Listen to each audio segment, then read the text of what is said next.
Am I the asshole for losing my noodle after the HOA prevented my disabled veteran neighbor from making necessary adjustments to his house? My next door neighbor is a war veteran. He was medically discharged from the military. He has some sort of head trauma and has a missing leg. He is in a wheelchair and going through physical therapy to learn to walk again. Obviously, he needs assistance and he needs to make modifications to the house. The main one being a ramp, as the house is 5 steps up.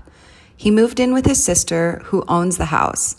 I am a housing contractor, and my next door neighbor asked me to build it for like $10K or something. I just told her to pay for the materials and I would do it for free. I got a permit to start building. It took a ridiculous amount of time to get it. I also tell the HOA about the ramp. They didn't get back to me, despite me calling, emailing, sending letters, and getting to them in person. It's about 3 weeks and no response. I say, screw it, I'm building the ramp. I don't give a F about their specifications. During this entire time, whenever he had to enter or leave the house, 2 people would have to carry his wheelchair up or down. Honestly, it's a pain in the ass. It's effing ridiculous. I start building the ramp and I'm about halfway done. I go home to finish it the next day. The next day, the HOA sends a nasty letter to the house informing them that the ramp doesn't meet the HOA specifications. Something about the aesthetics and the right color wood. We ignored the letter. A neighbor complains and threatens to bring a lawsuit over it. Are you kidding me? Now, there is an HOA meeting to discuss other stuff, but honestly, I've just about lost my patience over all of this. I finished building the ramp and the HOA is demanding that we reconstruct it. I go to the meeting and I explain how the HOA never got back to me and that it's their fault they don't like the aesthetics. They told me that rules are rules and we must follow them. Honestly, I lost my shit at this point and yelled, "Shut your goddamn mouth! That man sacrificed his legs overseas for us! You are all disgusting pieces of shit for making his lives! You should all be effing ashamed of yourselves!" The HOA president tells me to calm down, and I told her to shut her ugly mouth and that I will not be making any of their BS adjustments, and I will go to court over this. They're violating the Americans with Disabilities Act, and we will have a field day with them in court. They shut up after that, but my God, I cannot believe there's people like this.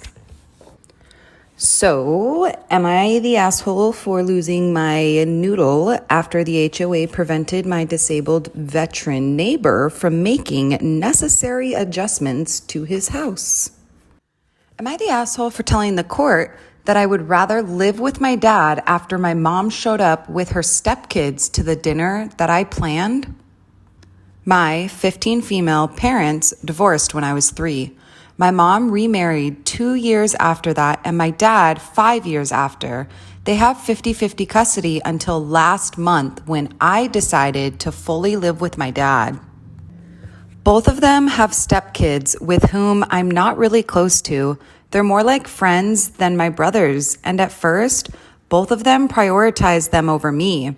Since my dad remarried when I was 8, I was able to tell him that I felt put aside and left behind because he had a new family that he seemed to prefer. My dad is a very sensitive person, and this rubbed him the wrong way. Things were hard at first, but with a lot of family work, we were able to get through that, and things are a lot better now. Even when my dad has screwed things up, he's really tried and tried to fix them. He wasn't perfect, of course, and neither was I, but this did bring us closer. Things with my mom were a lot different. I can't remember the first years, of course, but I've always felt that my mom preferred her husband over me, and this caused her to love his children more. She forced me to call him father, to give up my room to his twins, and everything my dad or my grandparents got me, I had to share with them, whether I liked it or not. When I was 10, I told her the same thing I said to my dad, but she reacted way worse than that. She accused me of wanting to break up her marriage, of being a jealous, spoiled brat, and that I was an ungrateful little bee because she had done everything to keep me safe. But I can't remember the last time I had my mother alone, or at least a proper conversation when she didn't focus on my step-siblings. I let time pass, and in September of this year, I was accepted to a private high school with a scholarship in Mexico. I was so excited because if you get accepted into the high school, then getting into the university is so much easier. And this is one of Mexico's best universities. My grandparents helped me to plan a dinner for my parents to give them the news, so I asked both of them to go to my grand's house alone next Sunday because I had something very important to tell them. I make sure to tell them that it was only the two of them, no spouses, no stepchildren, and both of them said okay. But my mom attended with my 5 step-siblings and went mad when she realized that there wasn't enough food for all of them. She and my dad fought and left before I could give her the news, and I only told my dad. Then I asked him to take me full time because I couldn't pretend that my mom wasn't hurting me. She thought that I was going to come to her house despite that, and when I didn't show up this Monday, she accused me of abandoning her, told me that I was an awful daughter and her side of the family is harassing me to go back because, quote unquote, a mother is the only thing I'll ever have, and that my dad has never done anything good for me. So, am I the asshole for telling the court that I would rather live with my dad after my mom showed up with her stepkids to the dinner that I planned? Am I the asshole for sending my neighbor Venmo requests every day until he pays for the laptop his kid broke? I am a high school student and live with my family. I was doing some homework on the patio table outside and I was the only one home. I went inside to refill my water bottle and came back out to see my laptop on the ground and my neighbor's kid running around the deck. The neighbor lives next door in a different house. We do not have a shared yard, so I was not expecting his kid coming around. I tried to catch her and asked what had happened to the laptop, and she ran away to her own house and wouldn't talk to me.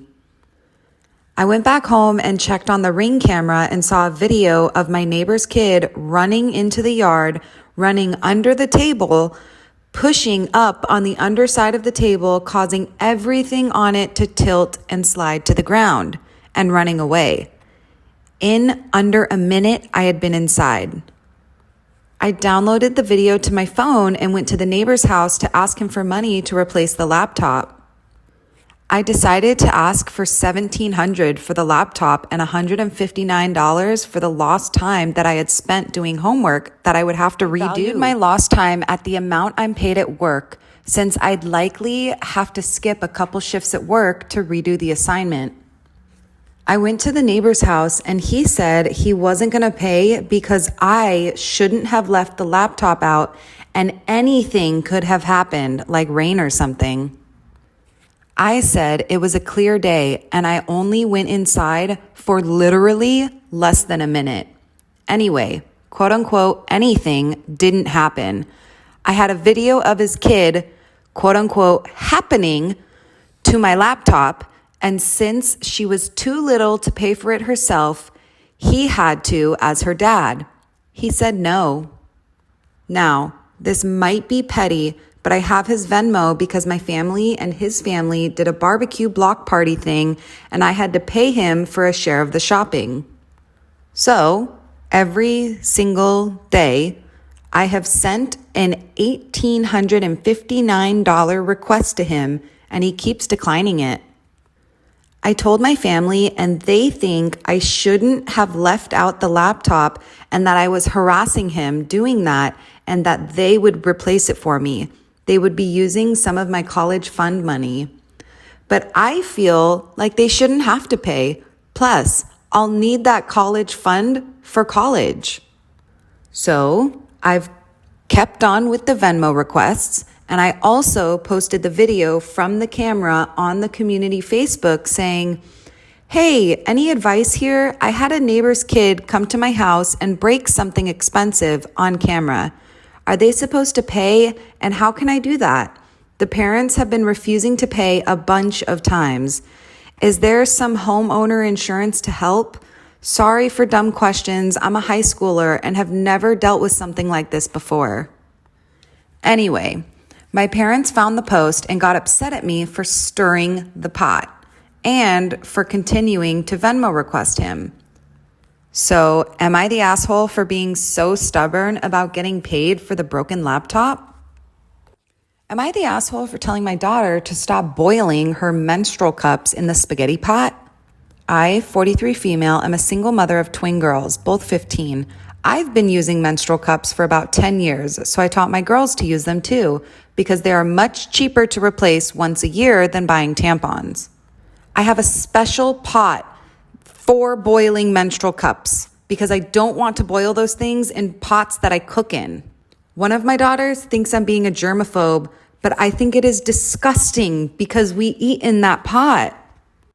She continues to do it, and I won't cook in that pot anymore. I miss my spaghetti pot. Am I for not wanting my fiance's parents to move in next door? My fiance, 33 male, and I, 27 female, live in a duplex that I inherited from my late aunt. My aunt was wheelchair bound, so her unit was renovated to be wheelchair accessible. The unit that my fiance and I live in do not have the same accommodations. My brother's 35 male partner, 34 male, is disabled and uses a wheelchair. While they are currently renting a wheelchair-friendly apartment, their landlord has decided to raise their rent next year by a significant amount. They can technically afford it, but it would put a serious strain on their finances. I told my brother that they can move in my aunt's place when their lease is over. We agreed that I would only charge a token amount for rent, and my brother would help me with the maintenance and upkeep. A few days ago, my fiance told me that his father has been diagnosed with cancer. While it's thankfully non-terminal, he does need to undergo chemo for a while. My fiance asked me if his parents can move in next door since we live near the hospital and they currently live 2 hours away. I told my fiance that I was fine with his parents moving into our unit with us, but I am not going back on my agreement with my brother and brother-in-law. My fiance argued that this wasn't a feasible solution. His parents need their own space. Our place also doesn't have the accommodations his father might need. He argued that my brother and brother-in-law can wait another year or so to move in, but his dad needs to start treatment soon. They can renew their lease and I can help them with rent. However, my in-laws are well off and can afford to rent a place that fits their needs. Additionally, my fiance has 2 siblings with good paying jobs that can help pay his parents' expenses. My brother and brother-in-law only have me to help them. My fiance is still mad at me. He thinks I'm being unfair putting my brother and brother-in-law over his sick dad. Now, I am wondering if I'm wrong. So, am I the asshole for not wanting my fiance's parents to move in next door?